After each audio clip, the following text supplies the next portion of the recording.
살던 그 집단들이 왕의 죽음과 함께 동시에 그 순장된 것이 아닌가 이렇게 생각됩니다.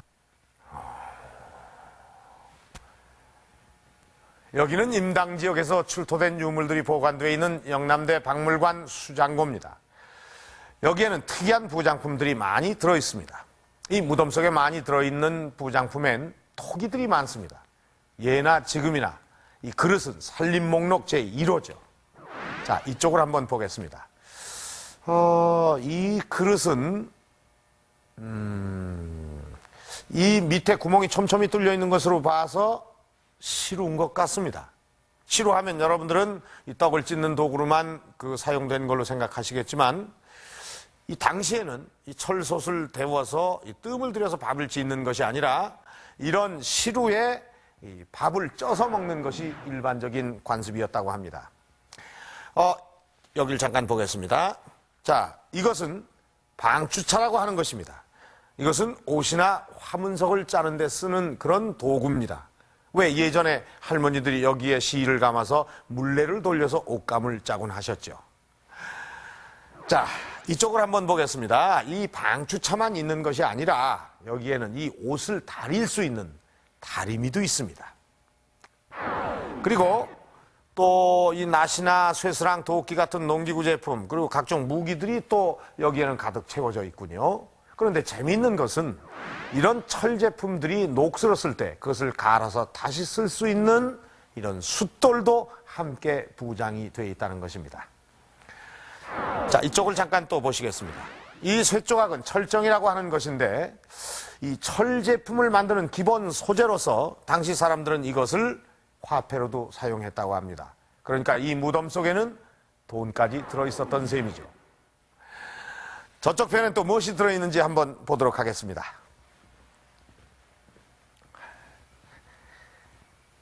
이 여기 있는 토기들은 다른 것들에 비해서 그 크기가 상당히 큽니다.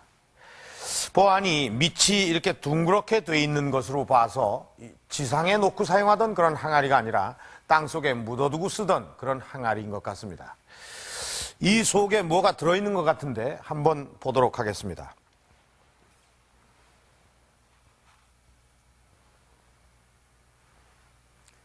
벽시입니다. 자, 이쪽 곳에는 또 뭐가 들어있는지 한번 보도록 하겠습니다.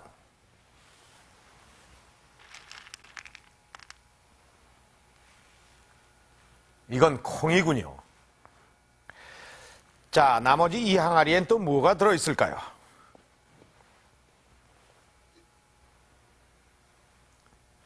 먹음직스럽게 생긴 복숭아입니다.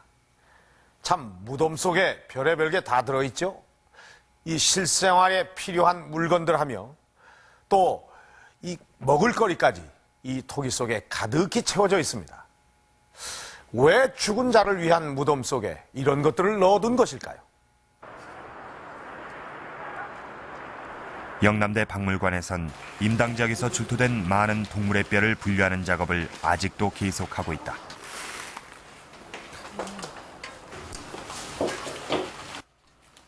항아리 속에 담겨져 있는 뼈 가운데는 육안으로 쉽게 알아볼 수 있는 낯익은 동물의 뼈도 있다.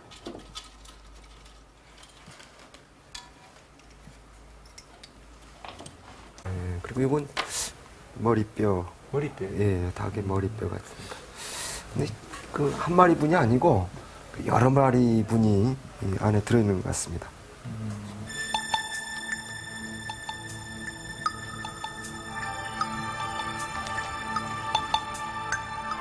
여러 동물뼈 가운데 말뼈도 출토됐다. 사냥으로 잡은 멧돼지의 이빨과 노루뼈, 그리고 육지에 사는 동물들뿐 아니라 바다에서 가져온 조개와 생선뼈도 함께 부장돼 있다.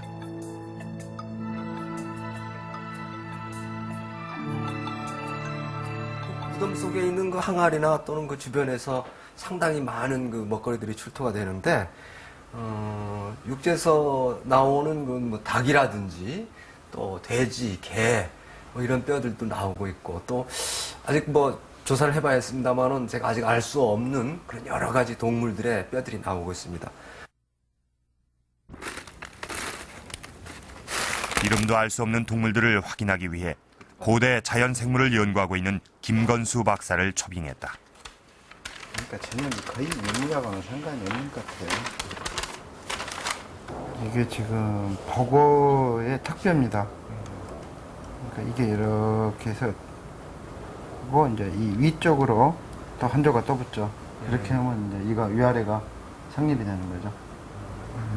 큰 종입니까? 예, 지금 이 턱뼈로 봐서는 좀 큰 것 같아요.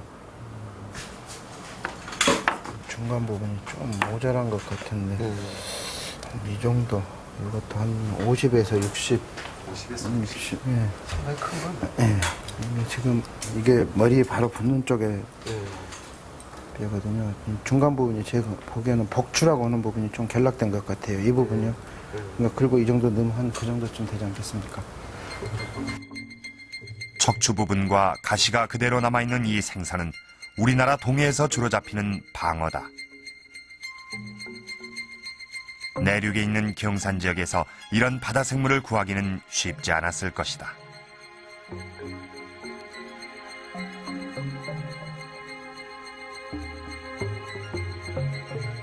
이건 항아리 속에 들어있던 게 아니고 바깥에 이렇게 막 길게 60, 70cm씩 길게 막 나와 있거든요. 예. 이 상당히 큰 어류 같더라고요. 이거 뭡니까?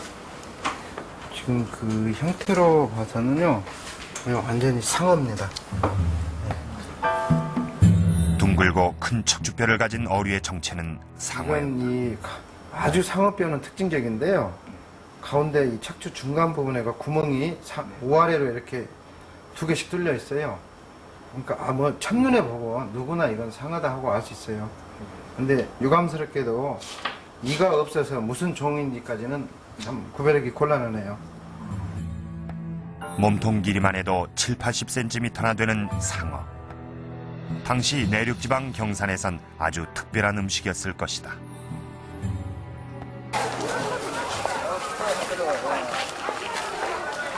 혹시 이 지역 사람들은 상어를 아직도 특별한 음식으로 먹고 있을까? 실례합니다.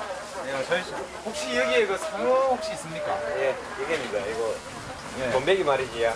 돈베기요? 예, 아, 이게 돈베기라 부릅니까? 예, 예. 여기서는 다 돈베기라고. 예, 돈베기요? 예. 아, 그냥 제수용. 주로 뭐 하는데 쓰는 겁니까? 이제 설명절 때 제수용품으로 많이 나가고 예. 좋아하시는 사람은 또 반찬으로도 하고 그러십니다. 그 옛날부터 먹던 겁니까? 예, 이쪽으로는 뭐 옛날부터 예. 제수용품으로는 꼭 사용하는 것이에요.